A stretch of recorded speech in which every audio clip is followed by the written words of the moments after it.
这是留日生活博主老孙，来自日本富山市，非常感谢你经常收看我拍的视频。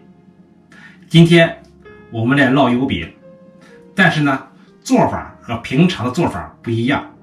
我们不用平底锅来煎，我们用烤箱来烤。为什么这样做呢？因为平底锅煎出来的油饼油太多了，很多网友指责说不健康。那么我们今天用烤箱来烤，这样呢就避免了油多不健康这种弊病。另外呢，这个面特别有筋性，我在面里边加了酵母，这个饼凉了以后它也不硬，也就是说这个葱油饼它有面包的味道，特别蓬松，吃起来既有葱油饼的香味，还有面包的蓬松。另外一个呢，最大的特点能使把你从灶台上解放出来。用平底锅烙饼的时候呢，人离不开灶台，得一直看着锅。用烤箱烤呢，就可以离开烤箱去干别的工作，所以呢，大大的节约了时间，把你从灶台上解放出来。烙出来的饼特别脆，特别蓬松，真是太香太好吃了。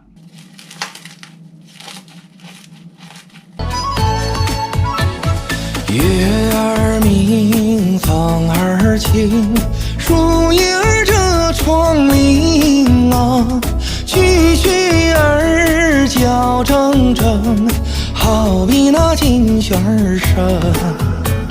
琴声儿轻调动听，摇篮那青白动娘的宝宝闭上眼睛，睡了那个睡梦中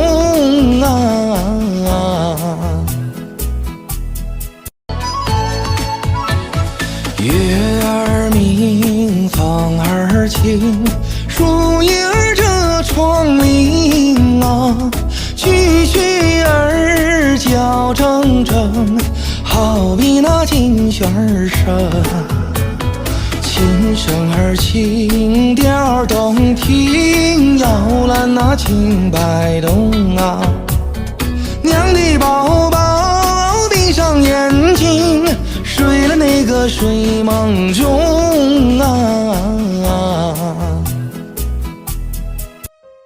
葱油饼的香味儿，面包的口感，让人回味无穷，并且把人从灶台上解放出来，特别省时省力。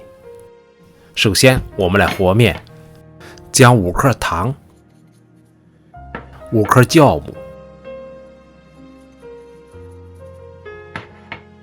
5克盐加入到500克高筋面粉当中，先用筷子将干粉混合均匀，然后加进300毫升室温水，边加边搅拌。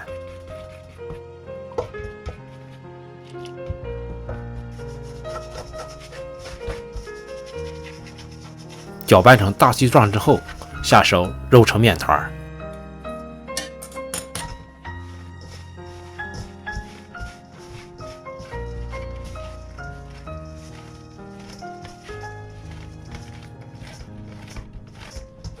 揉成面团之后，找一个深形的容器，在容器的底部刷一层油，把面团放到容器里边，用手摊开，在面团的两面都刷一层油，缩至水分。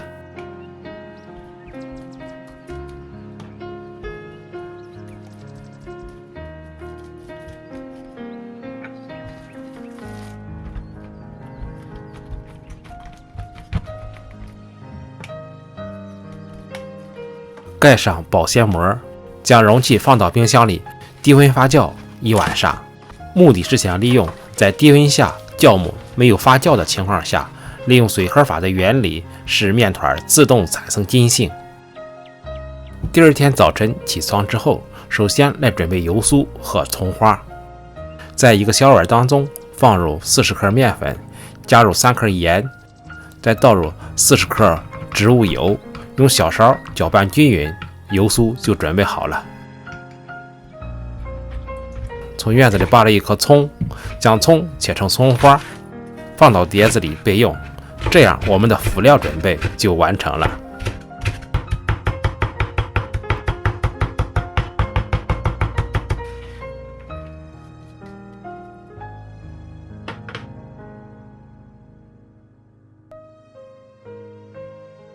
将面团从冰箱里拿出来，直接拿到案板上。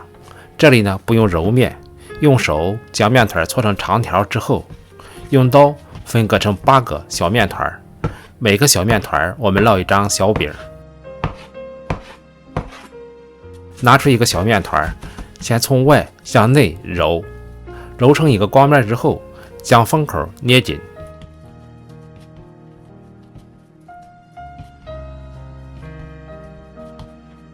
之后反过来滚圆。接下来用手按一按，用擀面杖擀成一个长方形的小薄片儿。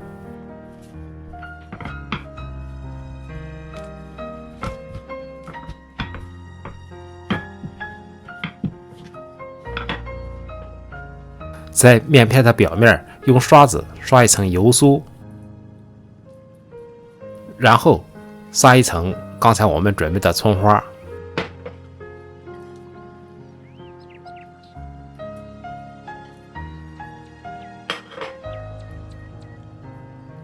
将两边向中间对折，用手按一按，排出里边的空气。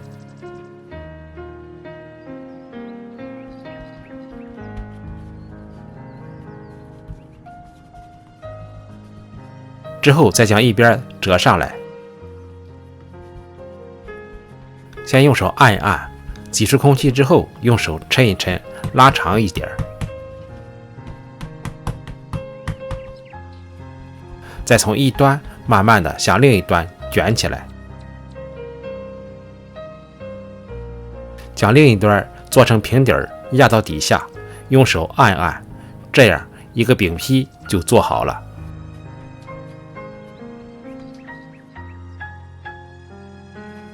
8个饼坯都做好之后，接下来准备烤盘，在烤盘的底下刷一层油，然后铺上油脂，在油脂的表面也刷一层油，这样烤出来的油饼会比较好看。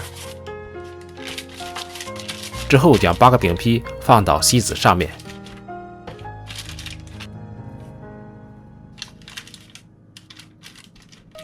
用手按一按，将面包坯压成饼状。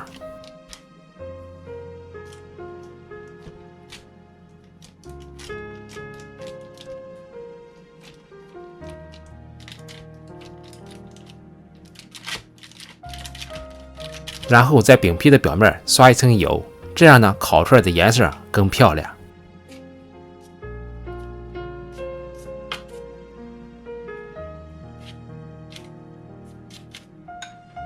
接下来将烤盘放入烤箱开始烤制，这里呢不用预热烤箱，直接烤就可以了。在这里不进行2次醒发的原因是因为我们不想让烤出来的饼像面包那样蓬松的过大。烤箱的设置是这样的，170度烤制36分钟。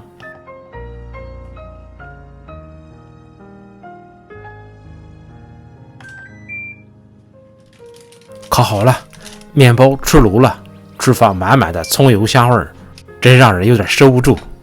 按一按面包的表面，酥脆酥脆的，那感觉真好。这款面包因为利用了水合法自动形成的面筋，所以呢特别有嚼劲儿，劲道特别大。同时呢又利用了发面，所以呢又有面包的蓬松感。葱油饼的香味加上面包的口感，咬一口真是回味无穷。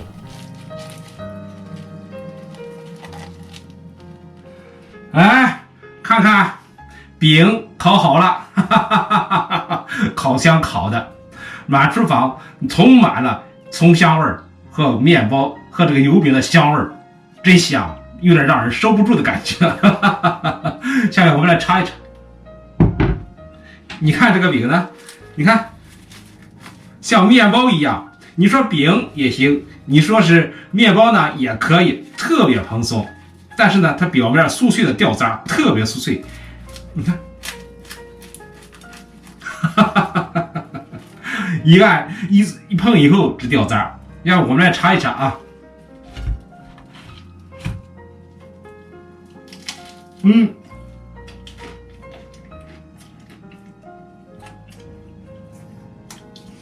葱油饼的香味面包的口感，外表酥脆的，内身呢真是溜软的。用平底锅煎出来那个油饼啊，它没有这个松软度，没有这个蓬松感，并且呢油很少，根本或者说一点没有油腻的感觉，但是葱香味十足，油香葱香，哎，真是太足了。所以这个饼啊，可以叫葱油饼，也可以叫葱油面包，真的是好吃。其实烙这个饼，用烤箱烤这个饼，你出去玩啊，现在不是正是这边日本这边樱花开了吗？出去赏樱、上班带饭都是太好了，根本它不油唧唧的，好带，安全，并且特别顶级，哎呀，真好吃的，太好吃了，越嚼越有滋味，越嚼越香，真是，哎，这个方法特别推荐给你。如果你感觉到油多不健康，并且早上做饼的时候没有时间，可以完全用烤箱来烤这个油饼，这样呢你就可以节约很多时间去干其他的事情。好，请你吃油饼面包，葱油饼面包，这是我的发明。谢谢你的观看和陪伴，我们下个视频再见。